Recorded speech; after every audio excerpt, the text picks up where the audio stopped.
বরাকরের কাছে বৃন্দাবন ধাবা।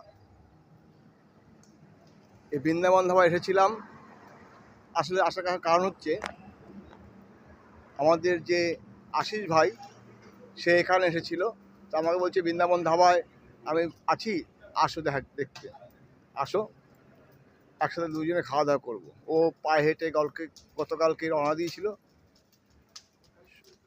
শঙ্করচূড়ে মন্দিরে ছিল, তারপর সেখান থেকে আজকে হেঁটে প্রায় 12 কিলোমিটার হেঁটে বৃন্দাবন ধাবায় এসছে। এবং বৃন্দাবন ধাবায় আমরা দুজনে, আমি এসেছি 12টার সময়, ও এসছে 11টার সময়, এখন বাজে প্রায় 4টে। মানে আমরা খাওয়া দাওয়া করে রেস্ট নিলাম, রেস্ট নিয়ে তারপরে এখান থেকে বেরোবো এই বৃন্দাবন ধাবাতে। এখানে বেরোবো, এখান থেকে বেরিয়ে আমরা আবার এগিয়ে যাব এখানটায়।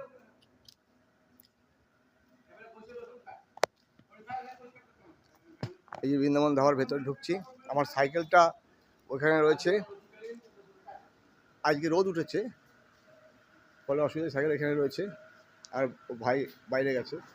এইখানে রয়েছে আমরা ছিলাম একটা সময় শুয়ে, তারপর এখান থেকে রওনা দেবো। আর বৃন্দাবন ধাবার মালিক রয়েছেন এইখানে শুয়ে, হ্যাঁ এই যে শুয়ে আছেন। আর এইটা নিয়ে আমি পরে একটা বলবো আপনাদের কাছে নিয়ে। এই যে এই বৃন্দাবন ধাবা, পাখানা বাথরুম সবই আছে এখানে।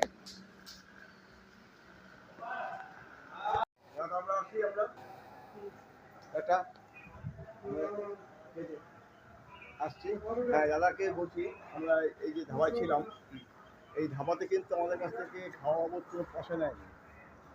আর আমরা ইচ্ছা মতো খেলাম, আমরা ভালো পয়সা নেবে বৃন্দাবন ধাবাতে, আমরা ইচ্ছা মতো খেলাম, ইচ্ছা মতো খেলাম, মানে কোনো এই যে অর্ডার দিয়ে খাচ্ছি, কিন্তু লাস্ট পর্যন্ত 1% পয়সা নেয়নি। অবাক ভাবছি, তাই ওনাকে ধন্যবাদ দিলাম। একটা হচ্ছে যে আমরা সত্যি মানুষ এখনও আছে যারা আমাদের এই পদযাত্রী বা সাইকেল যাত্রীদের জন্য এগিয়ে আসে। ধন্যবাদ। বেরিয়ে পড়লাম বৃন্দাবন ধাবা থেকে, এখন ঘড়িতে বিকেল 4:05।